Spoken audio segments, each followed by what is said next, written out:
Hi everyone, in front of me I've got Redmi Note 14S and let me share with you how to change the screen timeout on this device.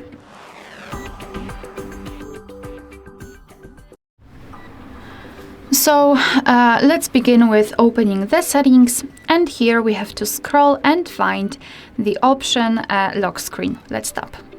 Then we have to tap on sleep option. And as you can see here, we've got related options from which you can choose.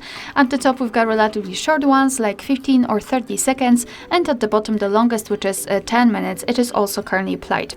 So all you have to do is to tap on the option you'd like to use. I'll choose 5 minutes. And as you can see, it is immediately notified right here, which means that from now on, after 5 minutes of an activity, this device will black out. Alright, so that will be all. Thank you so much for watching. Please hit the subscribe button and leave the thumbs up.